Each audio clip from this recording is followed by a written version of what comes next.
കാലമായി കേരള ജനതയെ ഭരിച്ചു മുടിച്ച ഒരു സർക്കാരിൻ്റെ പടിയിറക്കം കാത്തു നിൽക്കുകയാണ് കേരളത്തിലെ ജനതയൊന്നാകെ എന്ന് നമുക്കറിയാം.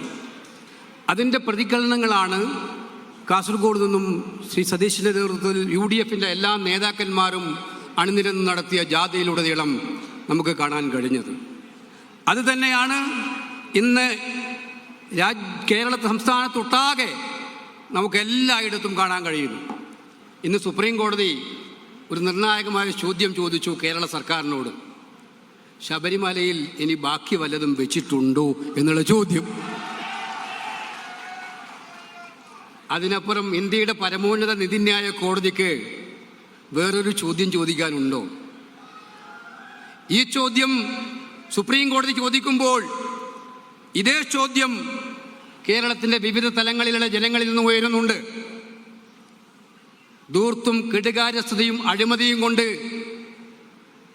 കേരളത്തിലെ ജനങ്ങൾക്ക് അമിതഭാരം നൽകിയ ജനങ്ങൾ ഗവൺമെന്റിനോട് ചോദിക്കുന്നുണ്ട്, ഈ ഖജനാവിൽ ഇനി വല്ലതും ബാക്കി വെച്ചിട്ടുണ്ടോ മിസ്റ്റർ പിണറായി?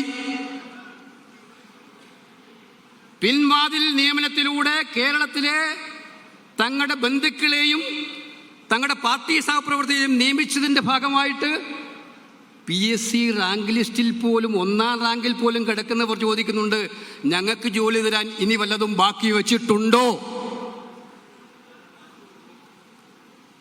നമുക്കറിയാം, സർക്കാർ ജീവനക്കാരൻ കഴിഞ്ഞ 10 കൊല്ലക്കാലമായി ആവശ്യപ്പെടുന്നു. ആ 10 കൊല്ലവും ഒന്നും കൊടുക്കാതെ, ആ 10 കൊല്ലക്കാലമായി നിങ്ങൾ ഒന്നും ചെയ്യാതെ അവസാനം ഭരണം മാറി വരുമ്പോൾ അടുത്ത സർക്കാരിൻ്റെ തലയിൽ ഇരുന്നോട്ടെ എന്ന് വെച്ച് നിങ്ങളിപ്പോൾ നടത്തിയ പ്രഖ്യാപനങ്ങൾ കേട്ടിട്ട് നാണം വല്ലതും ബാക്കിയുണ്ടോ പിണറായി എന്ന് ചോദിക്കുന്ന ചോദ്യവും നമുക്ക് കേൾക്കാൻ കഴിയും. അതുകൊണ്ട് കേരളം കാത്തിരിക്കുന്ന ഈ തെരഞ്ഞെടുപ്പ് ഒരു കാര്യം ഉറപ്പിക്കുമെന്നുള്ള സംശയം വേണ്ട. വിലക്കയറ്റം കൊണ്ട് പാവപ്പെട്ട വീട്ടമ്മ പൊറുതിമുട്ടുകയാണ്. അടുക്കള മുഴുവൻ കാലിയാണ്. സർക്കാരിന് നാണമില്ലാതെ പബ്ലിസിറ്റിയാണ്. ഇപ്പോൾ കഴിഞ്ഞ ദിവസങ്ങളായി പബ്ലിസിറ്റിയാണ്. UDFൻ്റെ ഇരുണ്ട കാലത്തെക്കുറിച്ചാണ് പറയുന്നത്. UDFൻ്റെ ഇരുണ്ട കാലത്തെക്കുറിച്ച് 10 കൊല്ലം കഴിഞ്ഞ് പരസ്യം സർക്കാരിൻ്റെ ചെലവിൽ, അതും നികുതി പണം ഉപയോഗിച്ചുകൊണ്ട് 10 കൊല്ലം മുമ്പുള്ള UDF ഭരണത്തെക്കുറിച്ച് പരസ്യം കൊടുക്കുമ്പോൾ നിങ്ങളുടെ കയ്യിൽ ഒന്നും ഇല്ലാത്തത് കൊണ്ടല്ലേ നിങ്ങളത് ചെയ്യുന്നത് മിസ്റ്റർ പിണറായി? പറയാൻ ഒന്നുമില്ലാത്തത് കൊണ്ടാണ്. ഇത് മനസ്സിലാക്കാത്തവരല്ല കേരളത്തിലെ ജനങ്ങളെന്ന് നിങ്ങൾ തിരിച്ചറിയും എന്നാണ് സൂചിപ്പിക്കാൻ ആഗ്രഹിക്കുന്നത്.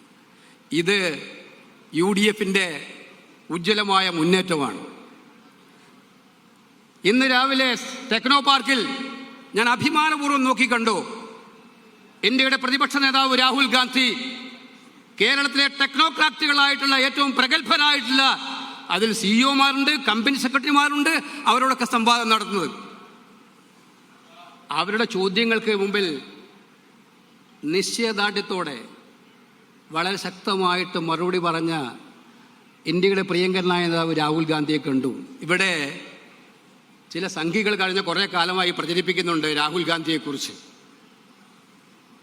ആ സംഘികളോട് ഞാനൊന്ന് ചോദിക്കട്ടെ, ഇതുപോലെ ഒന്നിരിക്കാൻ, ഇന്ന് രാവിലെ രാഹുൽ ഗാന്ധി ഇരുന്ന പോലെ ഇരിക്കാൻ നരേന്ദ്രമോദിക്ക് കഴിയുമോ എന്ന് ഞാൻ വെല്ലുവിളിക്കുകയാണ്.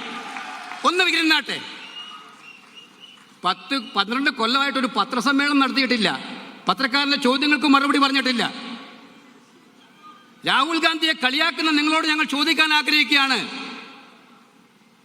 ഇതുപോലുള്ള സംവാദത്തിന് ജനങ്ങളെ കേൾക്കാൻ, പാവപ്പെട്ടവൻ്റെ പരിദേവനം കേൾക്കാൻ കേൾവി എന്ന് പറഞ്ഞ് നിങ്ങൾക്ക് കഴിഞ്ഞിട്ടുണ്ടോ? ഇല്ല.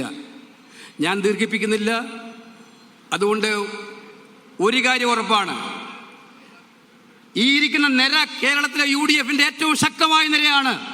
കേരളത്തിലെ UDF ഒറ്റക്കെട്ടാണ്. കേരളത്തിലെ കോൺഗ്രസിൻ്റെ ഏറ്റവും ശക്തമായ നിരയാണ് ഇരിക്കുന്നത്. കേരളത്തിലെ കോൺഗ്രസ് ഒറ്റക്കെട്ടാണ്. ഒരു നല്ല കേരളം കെട്ടിപ്പടുക്കാൻ 10 കൊല്ലം കൊണ്ട് തകർത്തെറിഞ്ഞ കേരളത്തെ പിടിച്ചുയർത്തി ചെറുപ്പക്കാരൻ്റെ, വിദ്യാർത്ഥികളുടെ സ്വപ്നങ്ങൾക്ക് സാക്ഷാത്കാരം നൽകാൻ പുതിയ ഭാവനയുമായി, പുതിയ നയങ്ങളുമായി ഐക്യജനാധിപത്യ മുന്നണി നിങ്ങളുടെ മുന്നിലേക്ക് വരും.